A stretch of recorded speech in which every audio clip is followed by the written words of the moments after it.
Bonjour, je voulais faire cette vidéo parce que je voulais un peu parler de comment est-ce que les anciens penseurs, philosophes, scientifiques imaginaient le monde actuel dans lequel on vit. Je trouvais que c'est assez intéressant d'aborder ce sujet-là. Si on commence par Aristote, il voyait l'avenir comme un accomplissement de potentialité et une révolution technique. Il voyait vraiment... Il avait cette vision-là comme quoi plus on avançait, plus ça allait devenir positif et plus on allait faire des progrès. Et aujourd'hui, c'est ce qui se passe. Même s'il n'avait pas prévu la science moderne, son idée résonne un peu avec le progrès technique qu'on connaît actuellement. Descartes, lui, il rêvait d'un futur et il voyait un futur où l'homme serait tellement avancé niveau technique, niveau connaissance, qu'il va finir par posséder la nature, entre guillemets. Il va pouvoir maîtriser la nature. Et aujourd'hui, ça s'est réalisé, on a fait énormément de progrès, mais ça a un grand coût écologique. Nietzsche, lui, il critiquait la vision du progrès et disait que plus le temps va avancer, plus on aura des crises de sens et plus l'homme va devoir être réinventé, plus on va devoir réinventer un petit peu ce qui est important pour nous, nos priorités, etc., etc. Il avait une vision un peu négative, un peu ambivalente du futur. Et aujourd'hui, c'est très juste parce que le progrès, il est là, mais c'est vrai que le taux des suicides, par exemple, est beaucoup plus élevé et on se demande souvent quel est le sens de notre vie de nos jours. Heidegger, lui, il craignait que la technique elle transforme l'homme un peu comme un stock exploitable. Et aujourd'hui, ça s'avère vrai parce qu'avec l'IA et tout ça, on parle beaucoup d'exploitation, on parle beaucoup de l'homme qui devient un peu plus machine. Galilée, lui, a pensé que dans le futur, la science allait être tellement avancée qu'on allait découvrir des nouvelles lois du cosmos et qu'on allait changer de perception là-dessus. Et aujourd'hui, ça s'avère vrai. La science a tellement progressé ces 50 dernières années qu'elle a un rapport différent au cosmos. Darwin, lui, il voyait l'homme toujours en évolution, en constante évolution et en constant changement. Et aujourd'hui, ça s'avère vrai, mais c'est surtout avec la biotechnologie et l'IA. C'est dans ce sens-là que l'homme semble évoluer de nos jours.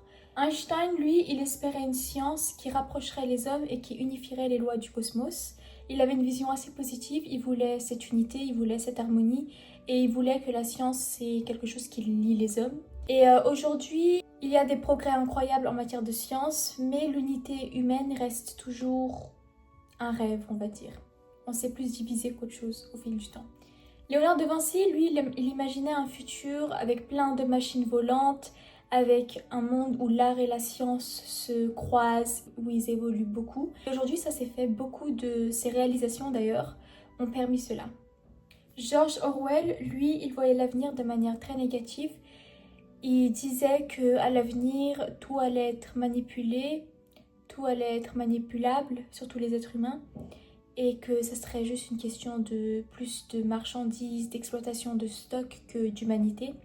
Il avait une vision très pessimiste et aujourd'hui, il y a une part de ça qui s'est réalisée avec les big data, avec l'IA, avec la surveillance, avec les caméras, etc. Avec toutes ces choses qui sont mises en avant aujourd'hui, c'est vrai que ça s'est réalisé. En résumé, il y avait ces penseurs-là qui avaient une vision positive et optimiste de la vie, du futur, et ces penseurs-là qui avaient une vision plutôt négative. Et un peu des deux s'est réalisé. D'un côté, tous ceux qui pensaient qu'il allait y avoir beaucoup de progrès, beaucoup d'inventions, ça s'est réalisé.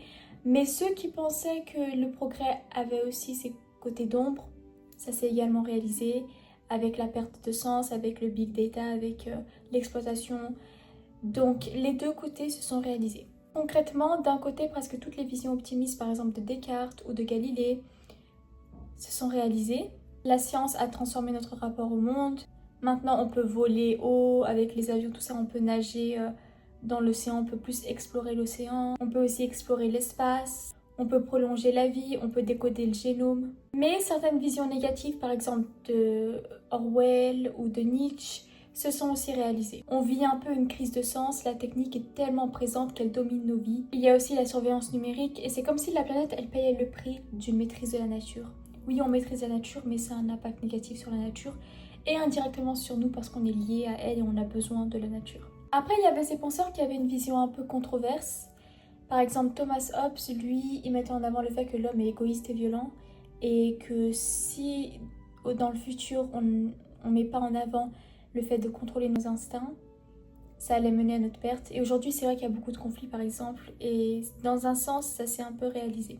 Aldous Huxley, je ne sais pas si je prononce correctement, lui disait que dans l'avenir, c'était sûr que la technique va écraser la créativité et la liberté.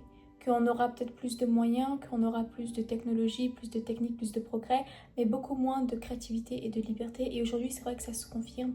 Karl Marx, lui, il prédisait que dans l'avenir, le capitalisme va être renversé et que la classe ouvrière va se retourner contre le capitalisme et qu'il y aurait une petite révolution en quelque sorte. Aujourd'hui, ça s'est pas fait, mais il y a de plus en plus de manifestations, de plus en plus de droits, par exemple, pour les ouvriers. Donc, il y a un peu des échos de ça. Jean-Jacques Rousseau, lui, il disait clairement que si on ne retourne pas à la nature, on ne serait pas heureux et il avait une vision négative. Il disait que pour lui, la seule manière d'avoir un bon futur, c'est de retourner à nos sources, de retourner à la nature et de s'éloigner un petit peu du trop plein de progrès. Donc voilà, il y a toutes ces opinions des anciens penseurs par rapport à notre monde actuel, par rapport à leurs prédictions. Vous n'hésitez pas à me dire ce que vous en pensez, avec lequel vous raisonnez le plus et avec lequel vous êtes le moins d'accord ou vos opinions. Et merci beaucoup d'avoir regardé. À bientôt!